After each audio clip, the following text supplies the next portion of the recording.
नाज़रीन आदाब, खैर मकदम है आप सभी का हमारे प्रोग्राम अपना मुल्क अपना आइन में। और इसके तहत आज जिस बारे में हम बात करेंगे वो है रिजर्वेशन इन प्रमोशंस। और जब कोटा की बात होती है तो उसमें जो गरीब तबका है, यानी जो हम बात करते हैं इकोनॉमिक वीकर सेक्शन जो है, उसके बारे में आज हम बात करेंगे कि गरीब लोगों के लिए सरकार के ताल्लुक़ से अगर बात की जाए तो रिजर्वेशन में जो कोटा है क्या है उसका पूरा मामला, ये समझने की कोशिश करेंगे आज। और हमारे साथ ख़ास मेहमान, आइए आपसे करवाते हैं तारुफ। हमारे साथ हैं इंदिरा उनी नायर जी, जो जानी मानी सीनियर एडवोकेट हैं। मैम खैर मकदम आपका हमारे प्रोग्राम में। Thank you. ये जो रिजर्वेशन है जिसे आरक्षण कहते हैं, this is also called affirmative action, जिसमें एक्चुअली सरकार किसी पिछड़े हुए वर्ग को उसका समर्थन करने के लिए कोई स्पेशल प्रोविजंस बनाती हैं। तो ऑलरेडी हम सबको मालूम है कि जो पिछड़े हुए वर्ग हैं, जो SC ST वगैरह है, उनके लिए रिजर्वेशन तो हो चुका है, उसमें आर्टिकल 15 और 16 हैं कॉन्स्टिट्यूशन में। पर उसके अलावा पिछले साल गरीब लोगों के लिए, यानी कि EWS सेक्शन के लिए ख़ास तौर से 10% का अलग से रिजर्वेशन किया गया है। और उसमें कुछ क्राइटेरिया है इसको डिफ़ाइन करने के लिए, यानी कि उनका कितना, उस वर्ग का कितना आय है, आमदनी, या उनका कोई प्लॉट साइज़ कितना है अगर वो म्यूनिसिपैलिटी में रहते हैं, नहीं तो अगर एग्रीकल्चरल लैंड है तो, या वो कितना है। तो उसके बेसिस पे सरकार ने एक और स्टेप लिया है, जिसे हम जिसका मतलब मकसद है रिजर्वेशन, यानी कि आरक्षण गरीबों के लिए। तो मैम इसमें जैसे कि आप बता रही हैं, तो सबसे पहले अगर हम यही समझना चाहें कि जब हम रिजर्वेशन कहते हैं, हिंदी में उसको आरक्षण भी कहा जाता है जैसे कि, तो रिजर्वेशन बेसिकली है क्या? हिंदुस्तान जैसे मुल्क में इसकी ज़रूरत को अगर समझें आज के वक्त में, क्या कहेंगे आप? तो शुरू में जब हमारी संविधान आई थी, मतलब 1950 में, तो उस वक्त 10 साल का टाइम रखा गया था। लेकिन क्या हुआ है कि the time has not come कि वो रिजर्वेशन ख़त्म किया जाए, क्योंकि जो रिजर्वेशन इम्प्लीमेंट होता है कई बार वो बेनिफिट्स जो हैं वो जिसको मिलना चाहिए वो पहुंच नहीं पाती पूरी तरह से। तो इसलिए, और पॉपुलेशन भी बढ़ता जा रहा है, तो रिजर्वेशन का तो मतलब है ही है, और अभी और चलना तो चाहिए। अभी इस स्टेप का क्या है कि इसमें कई कंट्रोवर्सीज़ हैं। बहुत लोगों ने कहा है, इसको क्रिटिसाइज़ भी किया हुआ है, बहुत लोगों ने ये भी कहा है इसका समर्थन भी किया है। तो इसका मकसद ये है कि जिनका आय कम है, मतलब जो नॉट नेसेसरली पिछड़े हुए वर्ग से हैं, यानी कि SC ST, बट जिनकी आमदनी कम है, फैमिली इनकम जिसको कहते हैं, उनके लिए खास रखा गया है। और उसका मकसद ये है कि जिसके पास पैसा नहीं है, चाहे वो किसी भी वर्ग के हों, तो उनको हैंडीकैप होती है, तो इनको आगे बढ़ाने के लिए इसका मकसद एक तवाज़ुन बने समाज में, उसके लिए मतलब बैलेंस क्रिएट करने के लिए। हाँ जी। तो इंदिरा मैम ये बताइएगा, आप जब कहती हैं EWS और हमने कहा कि गरीब तबका, तो उसमें आज अगर हम मानते हैं कि कोई इस कैटेगरी का है, उस तबके से आता है, उसको कोटा रिजर्वेशन जो है उसको उसमें मिल जाती है नौकरी। हम आने वाले वक्त के लिहाज से, क्योंकि इसकी कोई मियाद तो है नहीं, 8 साल 10 साल ऐसा तो कुछ नहीं है, क्योंकि आपने खुद कहा और सब जानते हैं कि आइन के ताल्लुक़ से भी समझें तो आज़ादी के वक्त या 1950 में ये हुआ था कि भाई 10 साल के लिए रखा जाएगा, लेकिन अब 70 साल से ज़्यादा होने को आए और सिलसिला बदस्तूर जारी है। रिजर्वेशन और उसमें कोटा जो है वो एक अब नियम की तरह से लागू होता है। सवाल ये है कि आज जो गरीब है, EWS की कैटेगरी में आता है, उसको हम रिजर्वेशन देते हैं। 10 साल बाद चूँकि वो नौकरी में है तो लाजमी है कि उसका स्टेटस जो है बेटर हो जाएगा। तब वो कब तक इस कैटेगरी में रह सकता है और कब तक उसके तहत उसको रिजर्वेशन या कोटा मिलता रहेगा, इसका भी कोई क्राइटेरिया है? अभी तक ऐसा स्पेसिफाई हुआ नहीं है। एक्चुअली ये जो हुआ है अमेंडमेंट पिछले साल, तो पूरी तरह से स्पष्ट नहीं है। इनफैक्ट सरकार, केंद्र ने ये चेंज अमेंडमेंट केंद्र लाई है, लेकिन ये इन्होंने स्टेट्स के लिए छोड़ा है कि स्टेट्स इम्प्लीमेंट करेगी कि भी नहीं, तो उनके ऊपर छोड़ा हुआ है। तो बहुत अभी स्पष्टता पूरी तरह से नहीं है, सारे स्टेट्स ने ना ही ये इम्प्लीमेंट किया है, और बहुत लोगों ने चैलेंज भी किया है, अभी सुप्रीम कोर्ट में भी पेंडिंग है। सुप्रीम कोर्ट ने स्टे नहीं किया है, तो एक्चुअली ये वैलिड है, अभी तक तो वैध है, लेकिन अब कितने दिन तक चलेगी, क्या है, ये पूरी देखना पड़ेगा कि आगे जाके क्या होता है जी। और इसकी सफलता तब होगी जब एक्चुअली ये बेनिफिट ट्रांसफ़र होगी ऐसे वर्क को, तो ताकि ये ट्रांसफ़र हो के फाइनली एक स्तर पे पहुंच जाए कि इसकी ज़रूरत ही ना पड़े। तो इसको कहा जाता है इक्वालिटी के बजाय इसको इक्विटी कहा जाता है, यानी कि यदि कोई पीछे हो उनको थोड़ा आगे लाया जाए ताकि वो भी साथ साथ चल के जो भी प्रगति का जो बेनिफिट है, फल है, वो भी पा पाए। बिल्कुल, क्योंकि आइन ने सबको हक दिए हैं तो सबको उसका फ़ायदा भी मिलना चाहिए। लेकिन एक सवाल यहाँ पर मैम ये भी कि एक फैमिली, एक परिवार से जो है एक ही आदमी को नौकरी मिलती है, या ऐसा है कि आज अगर पिता को या किसी के, मान लीजिए फादर को या वालिद को मिल गई है, और 10 साल बाद अगर उनकी बेटी या बेटा भी इस लायक हो जाता है कि वो भी नौकरी करने जाए, तो उसको भी वही फ़ायदा मिलेगा क्योंकि वो EWS कैटेगरी में आते हैं? फिलहाल तो कोई कट ऑफ डेट ऐसे रखा नहीं है। अच्छा, तो अगर फैमिली इनकम को देखा जाए और फैमिली क्वालिफाई करती है तो बंदा क्वालिफाई हो जाता है। और ये सिर्फ नौकरी के लिए नहीं है, हायर एजुकेशन के लिए भी है ये वाला जो अमेंडमेंट है। जी। तो अब इसमें हम जैसे रिजर्वेशन की हम बात कर रहे थे, रिजर्वेशन की हमें ज़रूरत क्यों है आखिर? तो रिजर्वेशन इस तरह से है जैसे कि हम अगर किसी रेस में हो या अगर हमको किसी स्तर से देखने की ज़रूरत है, तो कई बार एक पिक्चर से दिखाया जाता है कि अगर कोई इस कद का हो, छोटे कद का, और कोई बड़े कद का हो और वो दीवार सामने आती है, तो छोटे कद के बंदे को थोड़ा सा ऊंचा उठा के ताकि दोनों को दिखाई दे दीवार के ऊपर से। तो ये इसी को कहते हैं इक्विटी, इक्वालिटी नहीं, इक्विटी मतलब दोनों एक ही स्तर पे नहीं, मगर दोनों एक बंदे को थोड़ा सा एक समर्थन दिया जाता है ताकि वो भी मतलब जो भी डेवलपमेंट्स के फल हैं, चाहे नौकरी का हो चाहे पढ़ाई का हो, उस फल का रियलाइजेशन कर पाए।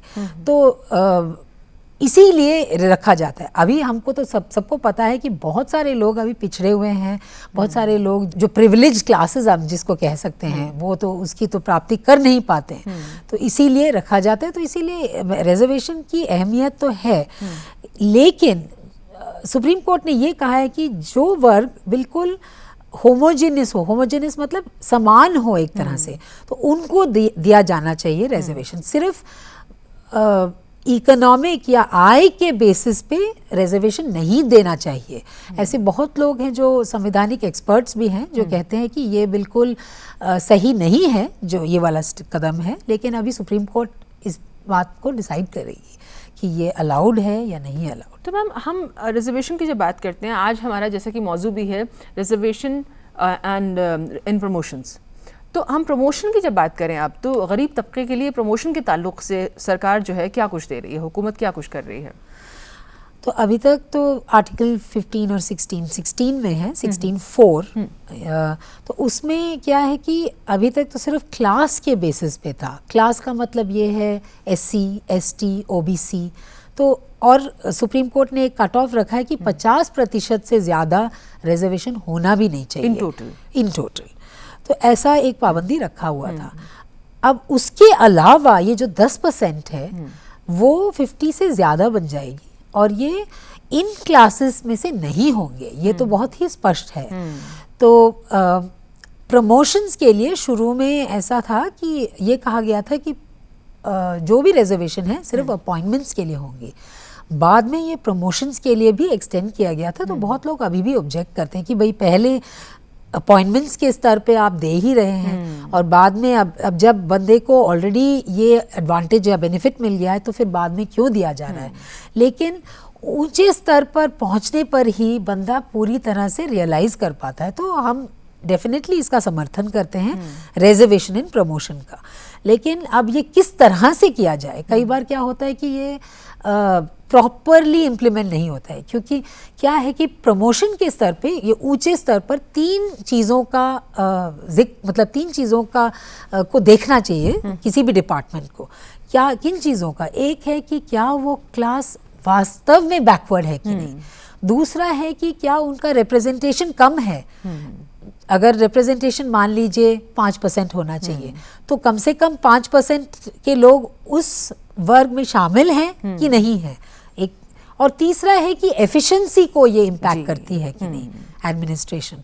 तो ये तीन चीज़ अगर ना देखें और उस हर कैडर में सरकार को, कोई भी डिपार्टमेंट हो, जैसे मान लीजिए पुलिस हो, मान लीजिए कोई भी सरकारी डिपार्टमेंट हो, उसको वो सर्वे करके ये डेटा ट्रांसपेरेंट ढंग से सबको मतलब पहले इन्फॉर्म करना चाहिए इस रिजर्वेशन को इम्प्लीमेंट करने से पहले। अगर इस तरह से किया जाए तो सबकी सेटिस्फैक्शन भी होगी और ये जो डीमोटिवेशन होती है वो भी नहीं होगी। तो हम चाहेंगे कि इस तरह से इम्प्लीमेंट किया जाए। जी, तो रिजर्वेशन एंड प्रमोशंस जब हम कहते हैं तो उसमें गरीब तबके की हम बात कर रहे हैं मैम आज, उसमें सब कम्युनिटीज़ के लोग शामिल हो सकते हैं अगर वो उस कैटेगरी में आते हैं, तो चाहे वो ब्राह्मण हो, वैश्य हो, कोई भी हो, उससे कोई मतलब नहीं है। अगर वो इकोनॉमिकली वीकर सेक्शन के हैं, हाँ, तो उनको इसका फ़ायदा मिलेगा, उनको इसका फ़ायदा मिलेगा। लेकिन वो जो SC, ST और OBCs हैं वो उसके बाहर रहेंगे। तो यानी कि एक तरह से these will be the upper classes जिनकी आमदनी कम है या आय कम है। तो मोटे तौर पे ये हम मान सकते हैं कि इसमें जिनको फ़ायदा मिलेगा वो जो है वो अपर कास्ट के होंगे मोटे तौर पे। बिल्कुल जिनकी आय कम है उन्हीं को। तो इस तरह से एक तरह से हम ये भी कह सकते हैं, तो एक तरह से कॉन्ट्रडिक्शन भी है, क्योंकि अभी तक जो रिजर्वेशन किया गया है वो पिछड़े वर्गों को एक श्रेणी जिसको कहते हैं उनको दिया गया है, और जो बाकी हैं वो जनरल कैटेगरी कहलाती थी। अब उसी जनरल कैटेगरी के अंदर 10% और रिजर्वेशन किया जा रहा है। तो एक तरह से ये कॉन्ट्रडिक्शन मान लीजिए, या एक तरह से सरकार ज़्यादा और लोगों को हेल्प करना चाहती हैं, ये भी मान सकते हैं। लेकिन बहुत लोग ये कहते हैं कि ये नहीं होना चाहिए, क्योंकि ये जनरल कैटेगरी है और ज़्यादा 50% से ज़्यादा रिजर्वेशन हो ही रही है, फिर तो एक तरह से 60% तक ऑलमोस्ट हो रही है। तो और यही अब आज की तारीख में सच भी यही है मैम, आप ये कह रही हैं कि जो हम कहते हैं SC, ST, जब आपने कहा तो पसमानदा और पिछड़े तबके के जो लोग हैं उनके लिए 50% ऑलरेडी हमारे पास था रिजर्वेशन। बिल्कुल 49.5 राइट, तो वो 50 ही हम कह सकते हैं। तो मोटे तौर पे हम समझे तो आधी नौकरियां जो है वो रिजर्व थी ही, अब 10% उसमें और जुड़ गया है। बिल्कुल जी, तो इसमें ये बार बार जो एक बात जहन में आती है मैम कि अब जो आपने बात की कि वो एफिशिएंसी की एक फैक्टर इसमें आया, उसके अलावा हमने कहा कि रिप्रेजेंटेशन सबका होना चाहिए, एडुकेट हो रहा है कि नहीं हो रहा है, और थर्डली आपने कहा कि वो किस कम्युनिटी से बिलोंग करते हैं, उससे भी बैकवर्डनेस की जो बात आई। लेकिन सवाल ये भी है मैम कि जब हम कहते हैं रिजर्वेशन इन प्रमोशंस यानी तरक्की आपको नौकरी में मिले, ये जब सवाल जहन में आता है तो ये लगता है कि उसका क्राइटेरिया क्या होना चाहिए। ठीक है, आप EWS से हैं, ये तो हमने माना, आपको रिजर्वेशन मिलना चाहिए ये भी हमने माना, लेकिन आप जब काम करके नहीं देंगे तो प्रमोशन के आप हकदार हैं सही मायने में, इसके लिए कभी सोचा क्या?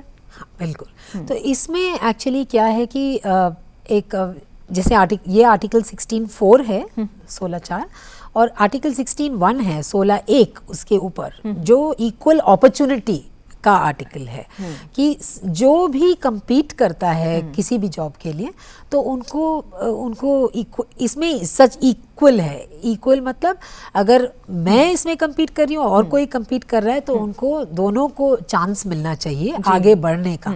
नहीं तो देखिए सब लोग नौकरी किस लिए करते हैं, एक तो ऑफ कोर्स कमाने के लिए, बट जो ह्यूमन बींग्स है, जो आदमी जो भी नौकरी करता है वो एक तरह से अपने सेटिस्फैक्शन के लिए भी करते हैं। ज़िंदगी है ही क्या, नहीं तो सिर्फ मतलब उठना खाना पीना और सोना तो नहीं है, तो उसका कोई मीनिंग भी होना चाहिए।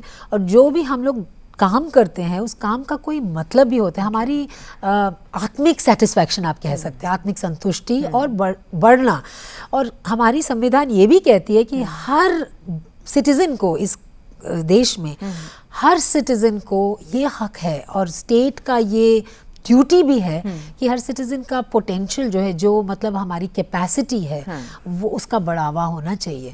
तो मान लीजिए अगर मेरा साइंटिस्ट होने का चांस है और किसी और का मैथमेटिशियन होने का, तो ऐसा तो नहीं होना चाहिए कि मैं बिल्कुल मतलब मेहनती भी हूँ और मैं इंटेलिजेंट भी हूँ, सब कुछ हूँ, लेकिन मैं पीछे रह गई। तो सरकार को ये भी देखना चाहिए कि ये चीज़ भी देखा जाए कि ऐसा नहीं कि पिछड़े वो लोग पीछे रह गए, रह जाएं। आप एक तबके से बिलोंग करते हैं, सिर्फ इसलिए आपको फ़ायदा मिलता रहे, जो मेहनत का एक क्राइटेरिया होता है उस पर अगर आप खरे नहीं उतरते हैं तो वहाँ एक क्वेश्चन मार्क ज़रूरी है, एक सवाल उठना चाहिए कि सिर्फ कम्युनिटी से बिलोंग करने के लिए सरकार ने रिजर्वेशन या कोटा दे रखा है, सिर्फ इसलिए आपको सब मिलता रहे, ये तो समाज में कोई अच्छा संदेश देने वाली बात नहीं है। बिल्कुल। तो कहीं ना कहीं कुछ चीज़ें हमें सेट करनी होंगी। जी बिल्कुल। तो एक तो मोटिवेशन ऑफ दैट इंडिविजुअल, और आखिर एक जो डिपार्टमेंट है वो सिर्फ डिपार्टमेंट, ऐसे एक फेसलेस डिपार्टमेंट तो है नहीं, उसमें लोग भी तो काम करें। तो एक तो इंडिविजुअल का, और दूसरा है ऐसे इंडिविजुअल्स एक साथ आके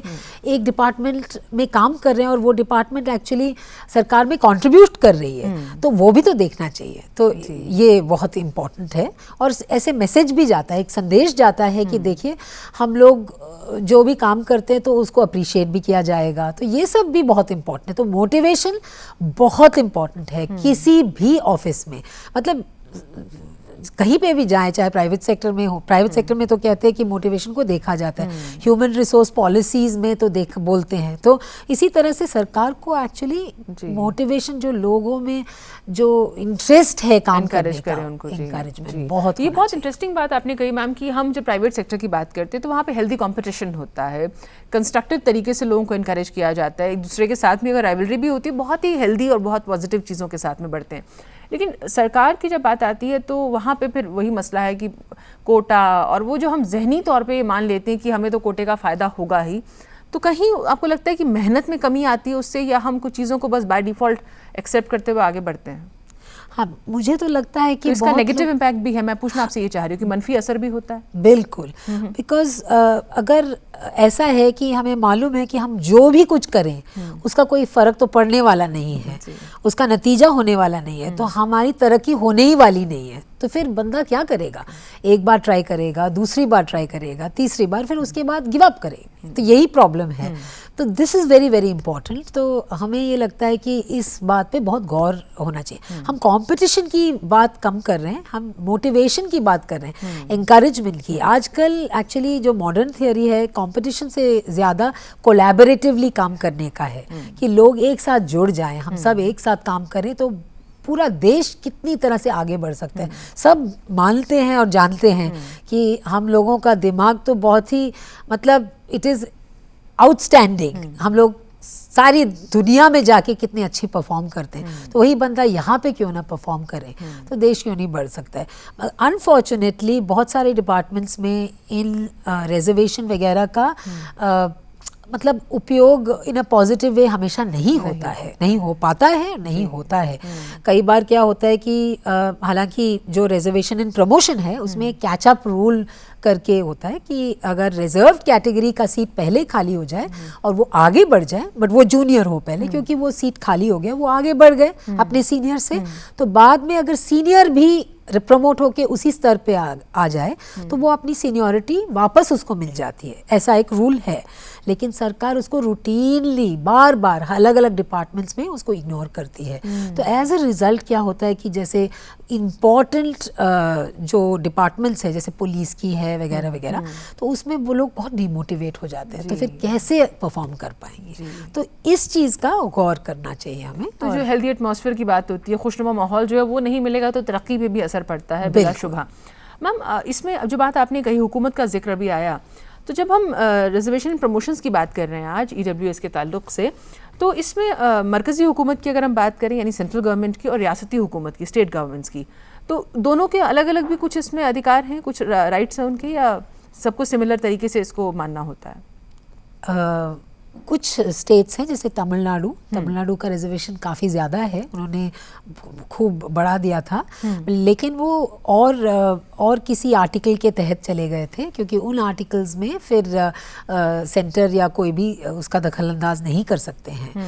तो मतलब कानून को एक तरह से बाईपास करने के लिए वहाँ पे रिजर्वेशन काफ़ी ज़्यादा है। वहाँ पे एक्चुअली बहुत दिन के लिए एक्सप्लॉयटेशन भी हुई थी, तो they have actually taken it forward to another level. तो स्टेट्स में डेफिनेटली अलग है, दूसरी बात है कि रिजर्वेशन, जैसे प्रमोशन के बारे में आप बात कर रहे थे, बट ये सिर्फ प्रमोशन के लिए नहीं, हायर एजुकेशन के लिए भी है। तो हायर एजुकेशन में एक्चुअली इन्होंने एक प्रोविज़न भी बनाया हुआ है कि सीट्स बढ़ेंगे, ज़्यादा सीट्स होंगे, क्योंकि जैसे कि मैंने कहा 50% से ज़्यादा है, तो उस परसेंटेज के अंदर अगर उसको टेक अवे ना करने के लिए सीट्स को ही बढ़ाना पड़ेगा। अब सीट्स को बढ़ाने के लिए रिसोर्सेज भी चाहिए, मतलब तो फिर ये रिसोर्सेज कहाँ से आएंगे? और एजुकेशन स्टेट सब्जेक्ट है, तो स्टेट्स के ऊपर छोड़ा हुआ है, तो इसी में स्पष्टता पूरी तरह से नहीं है। तो ये चैलेंजिंग होगा, इम्प्लीमेंटेशन इसका तो ज़रूर चैलेंजिंग होगा। उस टाइम पिछले साल जनवरी 2019 में ये लाया गया था, तो ये इलेक्शन से पहले भी था, तो बट अब ये इम्प्लीमेंट कैसे होगा? मतलब इलेक्शन से पहले एक तरह से प्रॉमिस था, तो अब इसको कैसे इम्प्लीमेंट किया जाएगा, ये देखने वाली बात होगी। और जो एक्चुअल डिज़ायर जो ग्रुप है जिसके लिए सब किया जा रहा है, उसको वाकई इसका फ़ायदा मिल रहा है कि नहीं मिल रहा है, ये भी देखना बहुत ज़रूरी है मैम। बिल्कुल, क्योंकि कोई भी अगर आप नया अमेंडमेंट भी करते हैं या कोई नया लॉ या रूल कोई आता है, तो वाकई उसका फ़ायदा लोगों को मिल भी रहा है कि नहीं, ये ज़रूर देखना होता है। आपने अभी जैसे बात की, तो मैम ये थोड़ा आपसे और समझें इंदिरा जी कि हम जब कहते हैं कि आपने खुद जैसे बताया भी कि 2019 में ये लाया गया, और कोई भी चीज़ जब इम्प्लीमेंट की जाती है, जब ज़मीनी उस पर हम देखते हैं काम होते हुए, तो हमें समझ में आता है कि इसमें कुछ कमियां भी हैं, कुछ लूप होल्स हैं जिन पे काम करना ज़रूरी है। तो इसमें क्या गुंजाइश आप देखती हैं आने वाले वक्त में अमेंडमेंट के लिहाज से? कुछ आपको लगता है प्रोविजंस ऐड हो सकते हैं, क्या आप देखती हैं इसमें? तो अभी तो स्टेट्स पे छोड़ा गया है, और बहुत सारे स्टेट्स तो इसको मान भी नहीं रही हैं जी। और इसमें मॉनिटरिंग बहुत ज़रूरी है। आप शायद जानते होंगे कि जो एजुकेशन है, राइट टू एजुकेशन, उसका जो प्रोग्रेस है या इसकी प्रगति जो नहीं हो रही है, जैसे स्कूल्स में बच्चे जाते हैं प्राथमिक स्कूल्स में, उसको मॉनिटर किया जाता है। असर करके एक सर्वे है, नेशन वाइड सर्वे, तो हमें लगता है कि ऐसा सर्वे करना ज़रूरी है, और सरकार के थ्रू नहीं, क्योंकि सरकार अगर खुद अपना सर्वे करेगी तो फिर तो उसमें बायस आएगी ही आएगी। सरकार को बाहर से सर्वे करना चाहिए, ये देखने के लिए कि क्या वास्तव में ज़मीनी तौर पे इसका कोई नतीजा है भी कि नहीं, और अगर किसी और चीज़ को लागू करना है तो फिर क्या इसको किस तरह से किया जाए। लोगों से बात कीजिए। और एक और बात है कि ये जो बिल था वो फट करके इंट्रोड्यूस हुआ था, 1-2 दिन के अंदर क्लियर भी हो गया था। इस पे डिबेट भी होना चाहिए, ताकि लोग भी अपना कंट्रीब्यूशन करें। अगर लोग कंट्रीब्यूट करें तो इतने सारे आइडियाज़ आएंगे, तो नहीं, ये लोगों के लिए तो है, तो लोग इसका ओनरशिप भी ले लें, तो उस तरह से दोनों, मतलब जो गरीब हैं जो इसके काबिल होंगे और जो नहीं हैं, ताकि फिर एक तरह से ना उनका बाइन भी होगा, लोग ओनरशिप लेके एक साथ बढ़े उसकी। जी, आपने तमिलनाडु का भी जिक्र किया जब हम बात कर रहे थे रियासती हुकूमतों के ताल्लुक से, तो अगर हम ये देखें कि तमिलनाडु अगर कुछ नई तरह से चीज़ों को फॉलो कर रहा है या कुछ नए अपनी तरह से अमेंडमेंट्स कर रहा है, तो बाकी रियासतों में इसके लिए कुछ ये नहीं होता कि भाई अगर वहाँ रहने वालों को फ़ायदा हो रहा है तो हमारे यहाँ इस तरह की चीज़ें क्यों नहीं हो रही, या मरकज़ी हुकूमत इसमें कोई दखल कर सकती है, सेंट्रल गवर्नमेंट, कि बाकी स्टेट्स को भी इसका फ़ायदा मिले इस तरह के अमेंडमेंट्स का? अभी सेंट्रल गवर्नमेंट ने जो मोटे तौर पे कानून बना लिया है, बट ऑन द ग्राउंड क्या होता है वो तो स्टेट्स ही जान सकती हैं ना, बिकॉज उनको जैसे प्रमोशन में भी हर डिपार्टमेंट को अपने रियलिटीज़ का समझ के फिर एक प्लान बनाना चाहिए। तो जितना केंद्र के हाथ में है तो वो डिसेंट्रलाइजेशन हो नहीं पाती है। तो मेरे ख्याल में तो डिसेंट्रलाइज करके अब स्टेट्स पे छोड़ना चाहिए, ताकि स्टेट्स अपने आइडियाज़ के साथ लेके आ जाएं, और बट उसको आगे चलाने के लिए थोड़ा सा डायलॉग सेंटर सपोर्ट कर सकती है रिसोर्सेज के थ्रू, और थोड़ा इंसेंटिव भी दे सकती है ताकि इसको लागू किया जाए। आप खुद सीनियर एडवोकेट हैं, आपसे अगर ये समझे कि जुडिशरी का क्या रोल देखती है मैम जब हम रिजर्वेशन की बात करते हैं? जुडिशरी ने एक्चुअली बहुत कुछ किया है रिजर्वेशन में। जब भी चैलेंज हुआ है, जैसे इंदिरा साहनी का केस है, और ये प्रमोशन में तो ये जो प्रमोशन के जो केसेस हैं, एक है नागराज करके, एक बहुत ही मशहूर केस है जहाँ पे सुप्रीम कोर्ट ने समर्थन किया है रिजर्वेशन का इन प्रमोशन, मगर उसमें 3 चीज़ें करनी चाहिए, जैसे मैंने बोला है, जो डेटा, तो इस तरह से सुप्रीम कोर्ट और कोर्ट्स का बहुत ही बड़ा रोल है, ताकि अगर कई बार क्या होता है कि ऊपर से तो आ जाता है लॉ और इम्प्लीमेंटेशन के टाइम में ब्लॉक हो जाता है, तो जब ब्लॉक होता है और जो इससे अफेक्टेड होता है वो कोर्ट्स में जाके रिलीफ मांग सकते हैं। तो कोर्ट्स को एक्चुअली मतलब रिजर्वेशन का समर्थन करते हुए लोगों को का मदद कर सकती है बहुत बड़े पैमाने। ये मैम ऐसा मौजूद है जिस पे बहुत देर बहुत बात हो सकती है और बहुत से ऐसे पहलू हैं जिनके बारे में और जानने की ख्वाहिश भी हमें है, लेकिन बहुत वक्त ज़्यादा नहीं है। लेकिन चलते चलते आपसे एक छोटा सवाल और करना चाह रहे हैं, क्रीमी लेयर जो कॉन्सेप्ट है वो थोड़ा सा हमारे नाज़रीन को अगर आप बताएं तो। क्रीमी लेयर का कॉन्सेप्ट है जो जैसे रिजर्वेशन में अगर जो लोग ऑलरेडी रिजर्वेशन का फल उठा के they are at the top level, तो why should they continue to get the benefits of reservation. जैसे आपने शुरू में ही पूछा था कि how why is it that you should continue to, तो फिर in a way they are no longer qualified for getting that reservation. तो वो है क्रीमी लेयर। क्रीमी लेयर जो लोग ऑलरेडी सफलता प्राप्त चुके, जो आगे बढ़ चुके हैं रिजर्वेशन का, जो को ऑलरेडी फल मिल चुका है, तो ये बहुत सिंपल ढंग से। बिल्कुल। तो अपना मुल्क अपना आइन, इसके तहत आज हमने बात की रिजर्वेशन इन प्रमोशंस और उसमें भी गरीब तबके को जो फ़ायदा मिले उसके बारे में आज हमने बात की। हमारे साथ ख़ास मेहमान रहे सीनियर एडवोकेट इंदिरा जी। इंदिरा जी बहुत बहुत शुक्रिया आपका प्रोग्राम में आने के लिए। और नाजरीन चलते चलते आपसे सिर्फ इतना कहना चाहेंगे कि आज हम रिजर्वेशन की बात ज़रूर कर रहे हैं, लेकिन हिंदुस्तान को आज़ाद हुए 70 साल से ज़्यादा हो गए हैं। सवाल जब रिजर्वेशन की बात होती है तो आपकी जहनीत का भी है कि आप हुकूमत से, सरकार से सब कुछ चाहते हैं या वाकई आपको ख़ुद पर भी भरोसा है, अपनी मेहनत पर भरोसा है, अपने जज्बे पर भरोसा है कि हालात दुश्वारियाँ कैसी भी हों आप ख़ुद उनसे जूझ कर आगे बढ़ सकते हैं। तो कहीं ना कहीं थोड़ी ज़रूरत अपने आप में बदलाव की भी है। बाकी हुकूमत तो हमेशा ही मदद के लिए तैयार रहती है और हमारे हक़ जो हैं उससे कोई इनकार नहीं कर सकता है। बहरहाल आज इस प्रोग्राम में हमसे जुड़ने के लिए बहुत बहुत शुक्रिया। आइंदा इसी तरह से और मौज़ूआत पे आपसे बातचीत हमारी होती रहेगी। फ़िलहाल हमारी पूरी टीम को दीजिए इजाज़त। आदाब।